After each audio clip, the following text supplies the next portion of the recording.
إنما الأعمال بالنيات. يا أيها الذين آمنوا اتقوا الله وقولوا قولا سديدا يصلح لكم أعمالكم ويغفر لكم ذنوبكم ومن يطع الله ورسوله فقد فاز فوزا عظيما. أما بعد، فأوصيكم عباد الله ونفسي بتقوى الله، فهي أعظم وصية أوصى الله عز وجل بها عباده. يا أيها الناس اتقوا ربكم الذي خلقكم والذين من قبلكم لعلكم تتقون. Ndugu katika iman, katika khutba ya Ijumaa iliyopita tulikuwa na kifungu cha pili cha wasia wa Luqmanul Hakim alichokuwa kimuhusia nacho mwanawe, au wasia alizokuwa akimuhusia nazo mwanawe, akimwambia ya bunayya aqimis salah wa'mur bil ma'rufi wanha 'anil munkar inna dhalika wasbir 'ala ma asabak inna dhalika min 'azmi al umur. Katika khutba ya Ijumaa ya leo insha Allah taala tutakamilisha sehemu au kifungu cha mwisho cha wasia wa Luqmanul Hakimi kumwambia mwanawe. Napo ni pale alipoanza kumwambia Luqman, kumwambia mwanawe, wala tusa'ir khaddaka linnas wala tamshi fil ardi maraha inna Allah la yuhibbu كل مختال فخور واقصد في مشيك واغضض من صوتك إن أنكر الأصوات لصوت الحمير.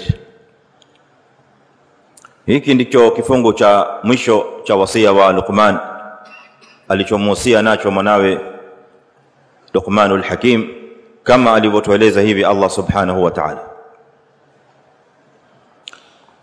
Kwa kila Muislamu atakapo taamali hizi nyasia ambazo amemwambia Luqmani mwanawe, kutokamana na haya mafungu ambayo tumeyataja, bila shaka atagundua kwamba wasia hizi ambazo Luqman alimwambia mwanawe zimegawanyika katika sehemu tatu. Zimegawanyika katika mafungu matatu. Sehemu ya kwanza ya wasia wa Luqman ni wasia uliosimama juu ya msingi wa tauhid, kwa kumkataza mwanawe kutomshirikisha Allah subhanahu wa ta'ala.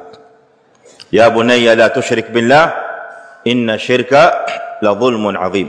Na tauhid ndio kichwa cha mambo, ndio maana Luqmanul Hakim akaanza na wasia huu. Sehemu ya pili ya wasia tuliokuwa nao khutba ya Ijumaa iliyopita ni wasia juu ya ibada, juu ya mwanawe kushikamana na ibada, na akamtajia ibada tatu kubwa, akimpa ishara ya kwamba ukiweza kusimama na hizi ibada tatu, basi zile ibada zingine zitakuwa kwako ni sala. Mwanangu, ukiweza kusimamisha sala, ibada ya sala, aqimis sala, basi ibada zingine zote zitakuwa sala. Kawaida watu wanauliza, je, anayefunga ambaye haswali saumu yake yafaa? Lakini huwezi kusikia anayeswali ambaye hafungi kama swala yake yafaa, kwa sababu yule anayesimamisha swala, ibada zingine zote za katika Uislamu, katika sheria, katika dini, kwake zinakuwa ni wepesi.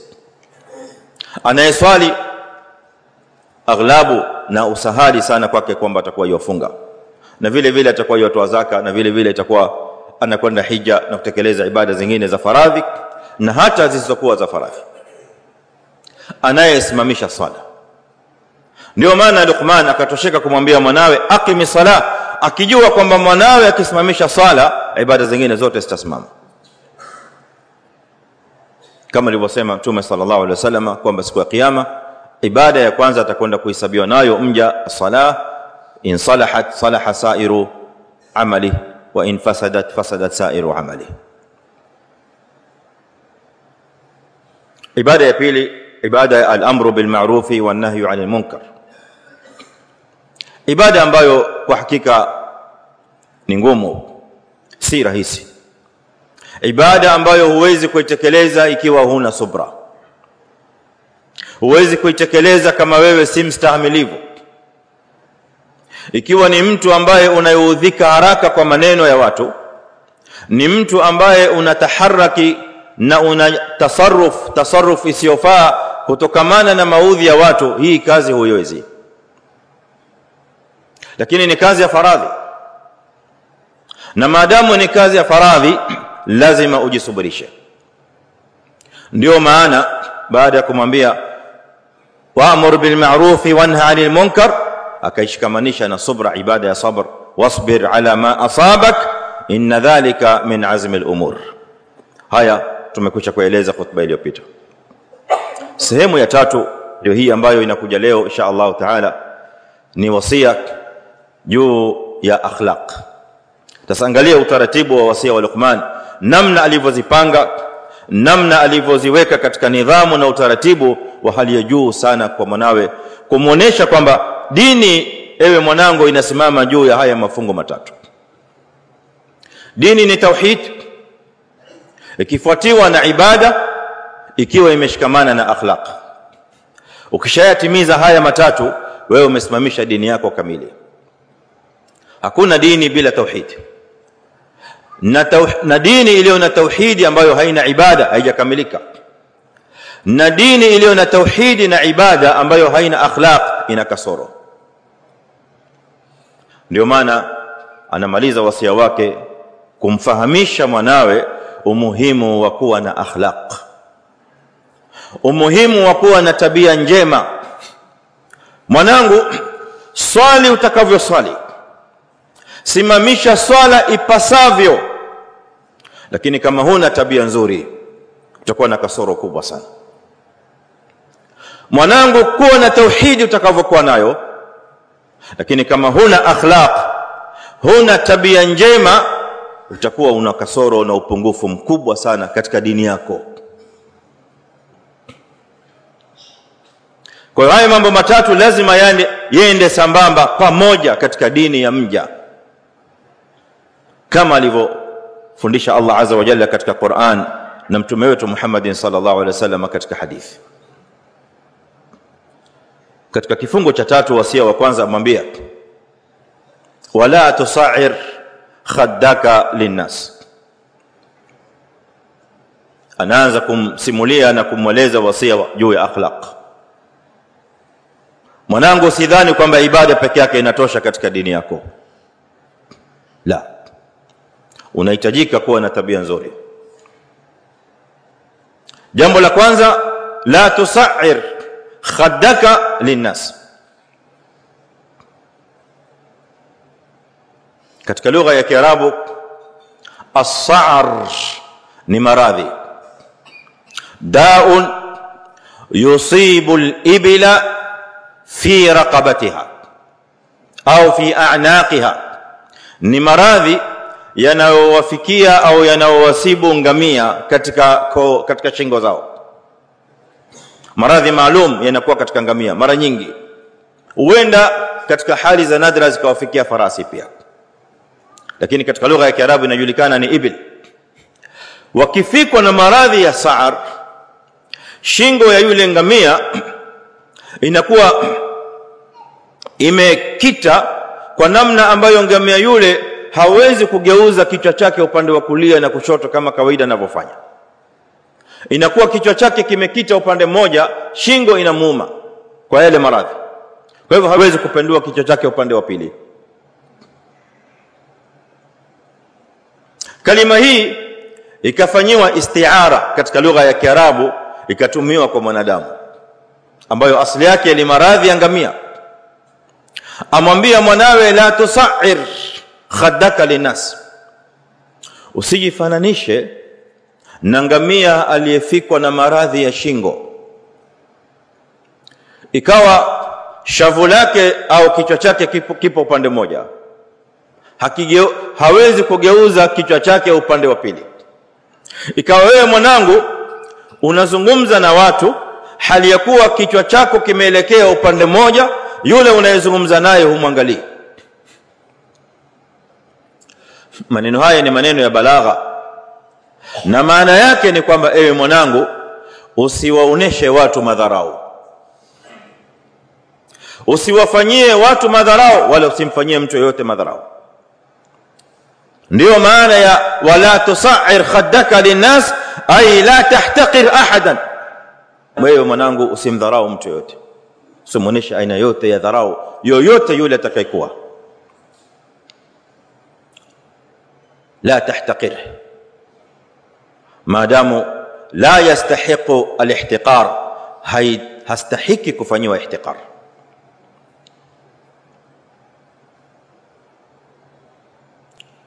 wala tamshi fil ardi marahan, tabia ya pili, na wala usitembee juu ya ardhi hii kwa kiburi. Na hizi tabia mbili zimeshikana pamoja. Anayewaonesha watu madharau, dharau ile kawaida inatokamana na kibri na kujiona. Ndio maana akafuatanisha haya maneno mawili, akamwambia mwanawe la tusa'ir khaddaka linnas, usigeuze shavu lako kwamba ikawa unayezungumza naye humwangalii, wewe umwangalia upande wa pili, kama yule ngamia aliyefikwa na maradhi ya shingo. Hawezi kugeuza kichwa chake kumwangalia yule anayekusemesha au yule unayesema naye. Na wala usitembee juu ya ardhi hii ya Allah azza wa jalla kwa kiburi, marahan. inna Allah la yuhibbu kulla mukhtalin fakhur. Ikhwata al-iman, maradhi na matatizo ya madharau ni maradhi mabaya mno kwa mwanadamu, hasatan muislam. Luqmanul Hakim katika aya hii amsimulia mwanawe alama ya dharau, amuonesha kwamba dharau inakuja ina alama zake. Alama ya kwanza ya dharau ni hii, kwamba yule unayezungumza naye humwangalii, kumuonesha kwamba mimi si hadhi yangu kukuangalia wewe wakati nazungumza na wewe, katika hali ya takaburi, katika hali ya i'jab, na katika namna ya kujiona. Alama ya pili ya ihtiqar ni da'awa tazkiyati nafs, ni yale madai ya kuzitakasa nafsi, watafakhur na kujifakhri, watabahi na kujigamba. Hii ni alama ya pili ya ihtiqar, ya kudharau watu, na alama ya kibri. Alama hizi Allah azza wa jalla amekwisha kusimulia ndani ya Qur'an. Asli yake ni kwamba mja Allah azza wa jalla humneemesha kwa neema fulani, ikawa neema ile anayo kwa uhakika, au neema ile akajitweka hana, lakini akajifanya kama ambaye anayo. Sasa kutokamana na ile neema ambayo mwanadamu hudhani kwamba anayo, ima anayo kwa uhakika fi'lan, au anayo kwa kujidai, ikawa atumia neema ile ndiyo chanzo cha kuwadharau wengine. Kuna mja Allah azza wa jalla labda kamneemesha kwa neema ya elimu,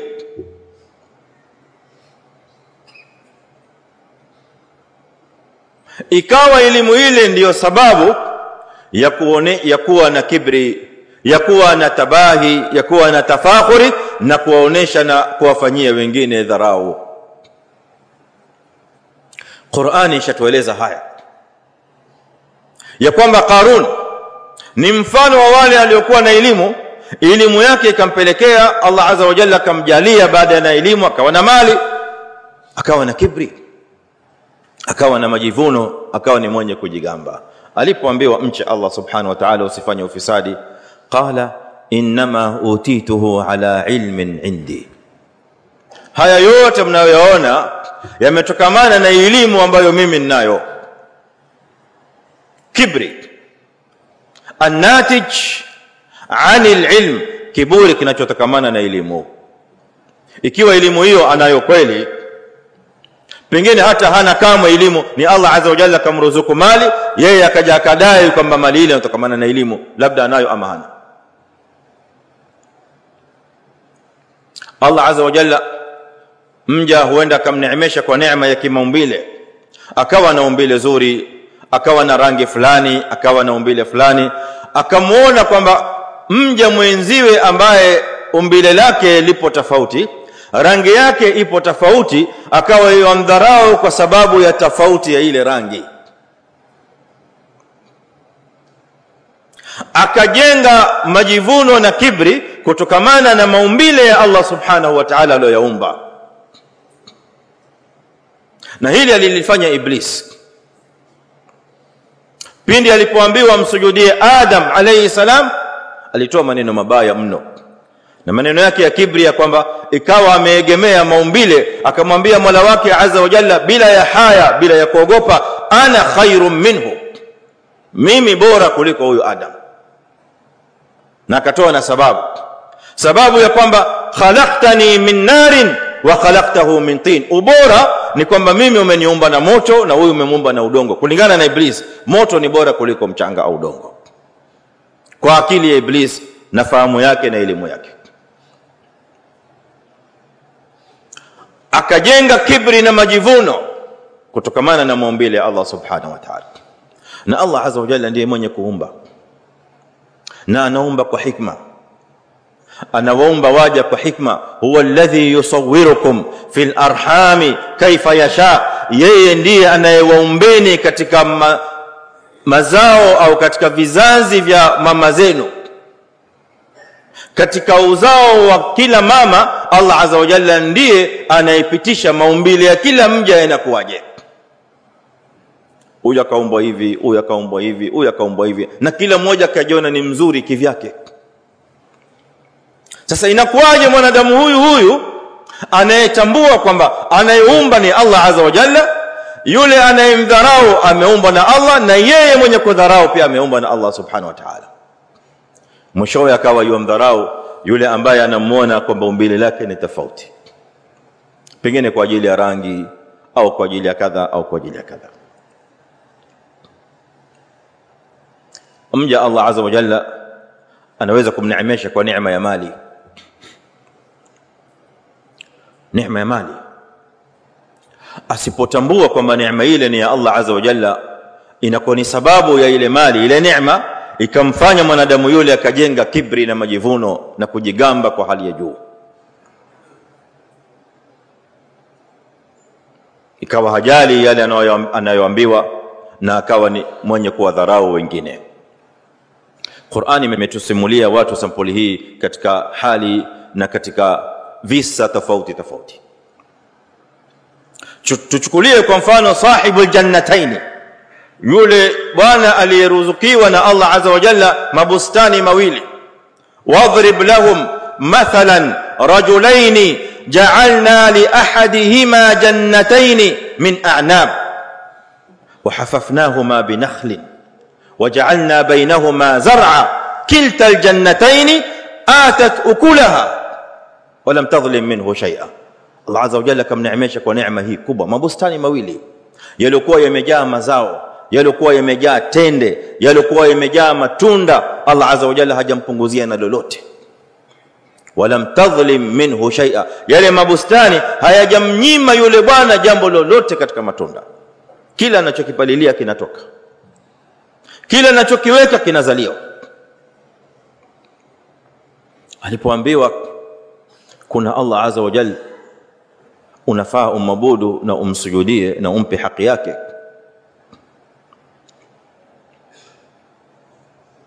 alitamka maneno ya dharau na maneno ya kibri. Akamwambia yule anayezungumza naye, ana aktharu minka malan, mimi na mali zaidi kwa kushinda wewe. Kwa hivyo wewe huko katika daraja ya kuzungumza na mimi, wewe wazungumza na mimi kama nani? Wewe huna mbele, huna nyuma, huna lolote. Kwa hivyo wewe hujakuwa na authority ya kuzungumza na mimi kutokamana na hii mali mimi nilionayo. Ana aktharu minka malan wa a'azzu nafara.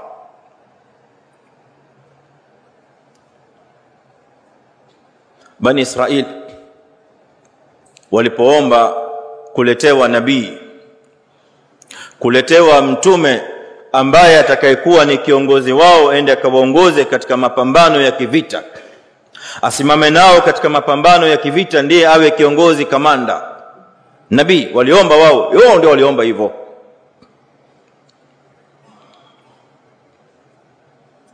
Wakaambiwa inna Allaha qad ba'atha lakum Taluta malika, wakaambiwa basi Allah azza wa jalla amewaleteeni huyu Talut kwamba yeye ni malik, yeye ndiye atakayekuwa mfalme, yeye ndiye atakayekuwa kiongozi wenu huyu Talut. Qalu, walisema anna yakunu lahu almulku alaina wa nahnu ahaqqu bilmulki minhu wa lam yu'ta sa'atan min almal. Huyu atafanywaje kwamba yeye ndiye mfalme wetu? Inakuwaje yeye achaguliwe awe kiongozi wetu na sisi ndio tunaostahili zaidi kuwa viongozi? Sisi Bani Israila ndio tunaostahili zaidi wa viongozi, na huyu bwana lam yu'ta sa'atan min almal, hana mali yote. Kwa hiyo kwa ufahamu wa Bani Israila ni kwamba kiongozi paka uwe na mali. Mali ndio itakaoleta control, mali ndio itakaoleta command, mali ndio itakaowapeleka watu. Kwa mali ndio wale viongozi hununua zile roho za watu na mioyo ya watu ikawa wanawakubali kwa sababu ya ile mali anayoitoa. Mali ile ikawafanya wale raia wakati mwingine wakawa wanaona giza mbele yao, hata kama kuna kosa kiongozi yule analifanya hawaoni lile kosa kabisa, maana yule kiongozi anawaridhisha kwa mali, anawahadaa kwa mali, anawamwagia mali. Kwa hivyo anaweza kufanya analolitaka katika kichwa chake, liwe ni ovu, liwe ni baya, jamaa wanakaa kimya, tena juu yake wanamshangilia na kumpigia makofi na kumwambia hatujaona kiongozi mzuri kama wewe. Walam yu'ta sa'atan min almal. Ndio Allah azza wa jalla, ndio Luqmanul Hakim amwambia mwanawe wala tusa'ir khaddaka linnas, akimuonesha kwamba kuna zipo alama maalum zinapokuwa kwa mja yoyote. Alama hizi zinaonesha bila shaka ya kwamba mja huyu ana madharau. Alama ya kwanza ni alamat hisia, alama za hisia ambazo unaweza ukazifanya pale unapozungumza na mtu wakati humwangalii, hiyo ni dharau.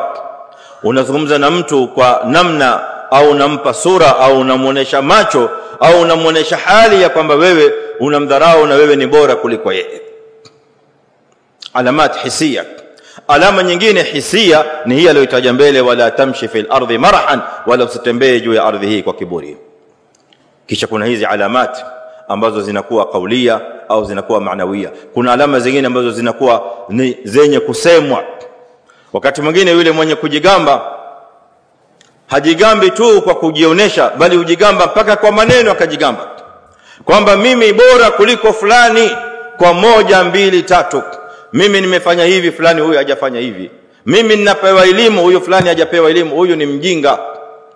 Elimu ile ikawa ni sababu ya yeye kuwadharau wengine, wale waliopo mbele yake wote kawaida ni majuhali, wale wote ni wajinga. Aliyena elimu yeye peke yake, aliyeneemeshwa na mali, waliopo mbele yake wote wale ni masakina na fukara. Kila anayekuja kwake yeye anataka kumwomba, ashakasirika, ankunja uso, pengine ankuja ataka kumtahadharisha pale nyumbani kwake, labda kuna hatari fulani, pengine kuna jambo fulani, ana mambo mengine yamekuja nayo. Atapomwona mbele yake achasema huyu maskini, katika roho yake ama huyu maskini akuja kuniomba haki Allah, na Ramadhani ishakwisha, aanza kukunja uso, aona kwamba asiyekuwa yeye ni fukara na masakina, aliyena mali yeye peke yake. Vile vile aliyena hasab, vile vile aliyena daraja, aliyena manzila katika nasaba, awaona wale walioko mbele yake wote munhattun hasabuhum, hasabu yao yote imeanguka, hawa wote si bora kuliko nasaba yangu na kuliko hasabu yangu. Natija na mwishowe ikapelekea watu kuingia katika dharau, jambo ambalo Qur'ani limekuja kukemea. Na haya yaliyokatazwa na Luqmanul Hakim kumkataza mwanawe, tayari Allah azza wa jalla ndani ya Qur'ani kashawakataza Waislamu. Allah subhanahu jalla wa ala awaambia Waislamu wote kwa jumla, aanza kuzungumza na Waislamu waume, akisha nafuatanisha makatazo hayo wanaambiwa na wanawake. Na mara nyingi katika Qur'ani ukiona khitab imekuja hiyo ambiwa wanaume na hiyo ambiwa wanawake, izingatie khitab hiyo ni muhimu sana, kwa sababu kawaida ya Qur'ani ikileta khitab inaambiwa waume kisha wake wakaingia ndani moja kwa moja, wanaingia katika khitabu ya waume tagliban, ya ayyuhalladhina amanu kutiba alaykumus siyam, ni waume lakini wake pia nao ufunga, kwa sababu ndani ya khitabu ya waume amanu wameingia wanawake. Aya haikusema wa ya ayyuha allawati amanna, na enyi wanawake mlioamini. Qur'ani imetosheka na dhamiri ya waume tagliban lirijali ala nisa. Sasa wakati mwingine sio hivyo, wakati mwingine kuna khitab inakuja kwa waume na hiyo inakwenda kwa wanawake. Sikizeni aya hii.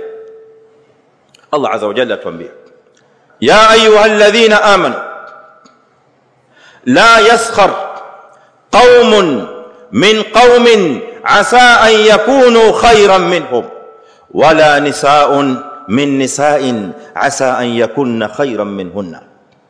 Enyi mlioamini, waumini wanaume, qaum katika lugha ya Kiarabu ni lafzi inayowahusu wanaume, ndani yake hakuna mwanamke.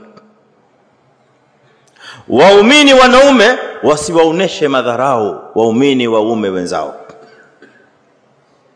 wala nisaa'un min nisa', na wala mwanamke wa Kiislamu muumina asimuoneshe wala asimfanyie mwanamke mwenziwe dharau na sukhria na kejeli kwa lolote lile ambalo Allah azza wa jalla kamjalia huyo anayefanya dharau. Kama dharau hiyo yatokamana na elimu Allah azza wa jalla ndiye aliyekupa. Kama dharau hiyo yatokamana na dini, basi dini hiyo ni Allah azza wa jalla ndiye aliyekupa hidayah na taufiki, si wewe mwenyewe akili yako ukamdharau yule ambaye wamuona kwamba dini yake ipo chini. Na vile vile kama ni mali, vile vile kama ni hasab, kama vile vile kama ni kabila na rangi na maumbile na mengineo yote. Waumini wanaume wasiwadharau waumini wanaume wenzao, waumini wanawake, wala nisaa'un min nisa'in, wasifanye dharau, wasifanye sukhria, wasifanye mzaha na kejeli kwa wanawake wenzao.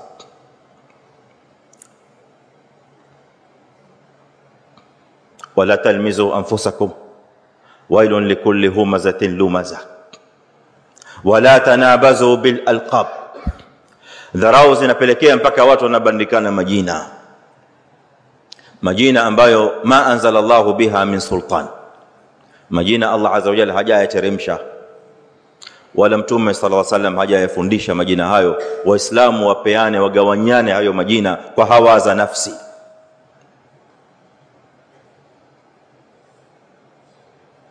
Bisa ismul fusuq ba'da al-iman, na jina baya zaidi na jina la ni jina au laqab la kumwambia muislamu mwenziwe kwamba ni fasik baada ya kwamba yeye ni mu'min. قلت ما سمعتم واستغفر الله العظيم لي ولكم فاستغفروه انه هو الغفور الرحيم وهو البر الكريم. الحمد لله الواحد الاحد الفرد الصمد الذي لم يلد ولم يولد ولم يكن له كفوا احد، واشهد ان لا اله الا الله وحده لا شريك له، واشهد ان محمدا عبده ورسوله صلى الله عليه وعلى اله واصحابه ومن تبعهم باحسان الى يوم الدين. اما بعد، فيا ايها المسلمون، Luqmanul Hakim amaliza kumwambia mwanawe, inna Allaha la yuhibbu kulla mukhtalin fakhur. Ama baada ya kumpa makatazo haya katika tabia, katika akhlaq, anakwenda mbele kumwambia maafa ya tabia hizi mbaya, maovu ya tabia hizi mbaya na ufisadi wake na ubaya wake ni upi. Hakutosheka tu kumwambia usifanye hivi, na ndio kawaida ya mawaidha Mawaidha ni kwamba yule anayetoa mawaidha haelezi tu upande mmoja kwamba jambo fulani linafaa, jambo fulani halifai. Hiyo inaitwa kutoa ahkam. Mawaidha ni pale unaposongea mbele na kueleza uzuri wa jambo na kueleza ubaya wa jambo na kueleza hatari ya jambo ambalo ni baya, halifai. Ndio maana Qur'ani ikatuambia wa idh qala Luqman libnihi wa huwa ya'idhuhu, wakati anampa mawaidha. Na wazazi wanatakiwa kukaa na watoto wao kuwapa mawaidha, sio kuwapa amri, sio kuwapa oda peke yake, kwa sababu zile oda na zile amri jafa, zipo dry, haziwezi kupenya vyema katika mioyo ya wale watoto wakaweza kuzikubali na wakazipokea bi sadrin rahbin. Luqman anatufundisha namna ya kuwapa watoto mawaidha. Kwa hiyo baada ya kumwambia wala tusa'ir khaddaka linnas wala tamshi fil ardi marhan, silikuwa inatosha, lakini hii ni hukumu. Sasa anampa mawaidha, anamwambia inna Allah la yuhibbu kulla mukhtalin fakhur. Hiyo ndio sababu mwanangu nimekukataza na tabia hii, kwa sababu tabia hizi maafa yake moja ni kwamba inna Allah la yuhibbu kulla mukhtalin fakhur. Allah azza wa jalla hapendi wala hampendi yoyote yule ambaye ni mukhtal. Mukhtal katika lugha ya Kiarabu huwa almu'jabu fi nafsihi, fakhur huwa almu'jabu ala ghayrihi. Mukhtal ni yule mwenye kujiona katika nafsi yake akajiona kwamba yeye ni bora. Fakhur ni yule mwenye kujigamba akajiona yeye ni bora kuliko mwingine. Hawa wawili mara nyingi wanakuwa ni yule mtu mmoja, maana sifa hii inakwenda na sifa hii na inashikana pamoja, inafuatana pamoja, inaambatana pamoja, ni huyo. Al-mukhtal huwa al-fakhur wal-fakhur huwa al-mukhtal. Na wote wawili Allah azza wa jalla la yuhibbuhuma, hawapendi. Maana ndani ya fakhur, ndani ya mukhtal na ndani ya fakhur kuna sifa ya kibri. Na Allah azza wa jalla ndani ya Qur'an ametubanishia kwamba Allah subhanahu jalla wa ala hawapendi wenye kibri, hawapendi wenye tabia kama hizo. Wala maafa ya tabia hizi sio hii peke yake, bali Qur'ani imekuja kutueleza maafa mengine. Maafa mengine mabaya ya kibri na kujiona na majivuno ni raddul haqq,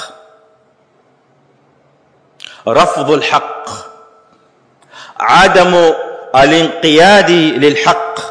Ni kule mja kwa sababu ya majivuno na kujiona kwake.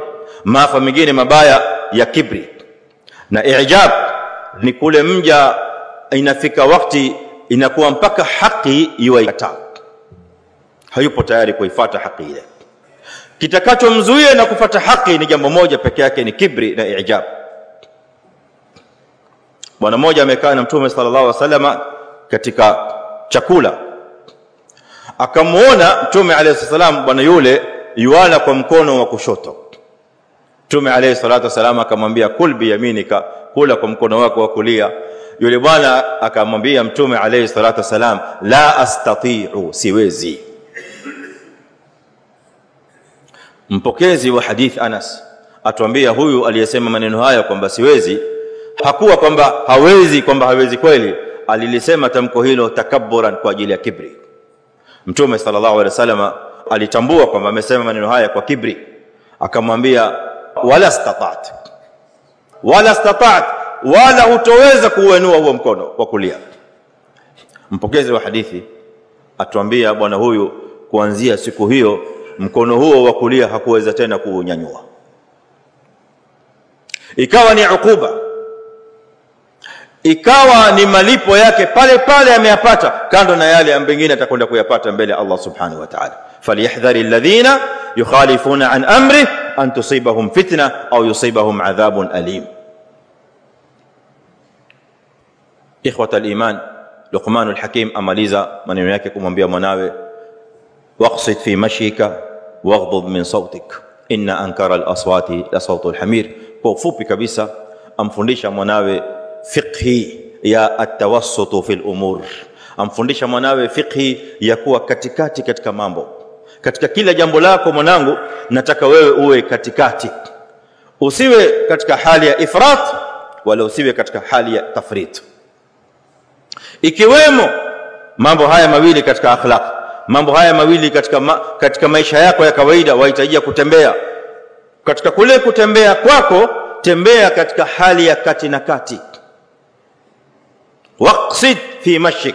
Iqtisad maana yake ni tawassut, kuwa kati na kati katika mwendo wako unapotembea. Usitembee kwa kibri, usitembee kwa majivuno, tembea kati na kati. Usitembee taratibu kama ambaye ni mgonjwa waelekea watafuta tiba, amna hujapata tiba uenda kufa. Wala usitembee kama ambaye ardhi hii ni yako waimiliki wewe. Tembea katikati kama alivyofundisha Allah azza wa jalla katika Qur'an, wa ibadur rahmani alladhina yamshuna ala al-ardi hauna. Na waja wa ar-Rahman ni wale, sifa ya kwanza, wanaotembea juu ya ardhi hii kwa tawadhu, wanatembea katika ardhi hii kwa khushu', wakati na iktisad, bila ya isra' mufrit, na bila ya kutembea katika hali ya tamawut kama yule ambaye yuenda kufa. Waqsid fi mashik waghdud min sautik, na pia uwe kati na kati katika sauti yako. Anamfundisha kuwa na iktisad, kuwa na tawassut katika mambo yake yote, lakini amemuishiria haya mambo mawili katika kutembea na katika sauti. Unapozungumza, ewe mwanangu, zungumza lakini sauti yako ikiwa katikati. Usio unazungumza na mtu sauti yako kubwa kabisa unanyanyua juu, wala usizungumze na mtu sauti yako iko chini kabisa haisikiki. Kati na kati. Waghdud min sautik. Inna ankara al-aswati la sautu al-hamir. Ewe mwanangu, sauti iliyo mbaya zaidi, sauti inayochukiza zaidi, iliyo mbovu ni sauti ya punda. Kwa hivyo utakapokuwa unanyanyua sauti yako pahala ambapo hapahitaji sauti kupanda juu, lakini wewe kila unapozungumza au unaposema sauti yako saa zote ipo juu kwa malengo yako maalum ulionayo, basi utakuwa wewe umejifananisha na punda. Ikhwatal iman, hizi ndio nyasia za Luqmanul Hakim kumwambia mwanawe, na wasia huu Allah azza wa jalla ameweka ndani ya Qur'ani ili nasi kadhalika sisi Waislamu tufuate wasia huu. Kila mmoja katika wasia hizi, kila mmoja wetu ajibidishe na awe na fursa, awe na hirsi na pupa kubwa ya kutekeleza haya, pamoja na ahli yetu, pamoja na watoto wetu, pamoja na familia zetu, tuwafundishe ili tusimame katika muongozo wa Allah subhanahu wa ta'ala na njia aliyotufundisha Mtume Muhammad sallallahu alaihi wasallam. Allahumma salli ala Muhammadin wa ala ali Muhammad kama sallaita ala Ibrahim innaka Hamidul Majid. اللهم اعز الإسلام والمسلمين وأذل الشرك والمشركين ودمر أعداءك أعداء الدين. اللهم اجعلنا ممن صام رمضان إيمانا واحتسابا، واجعلنا ممن قام رمضان إيمانا واحتسابا، واجعلنا ممن أدرك ليلة القدر إيمانا واحتسابا. سبحان ربك رب العزة عما يصفون وسلام على المرسلين. Ili kuboresha kazi zetu, tunaomba mchango wako kupitia lipa namba kwa mitandao yote. ila Allah wa rasulih Jina Al-Hidayah Online TV. Aidha, usisahau kusubscribe, kulike na kucomment. Asante kwa kutuunga mkono. Al-Hidayah Online TV, uongofu kwa walimwengu.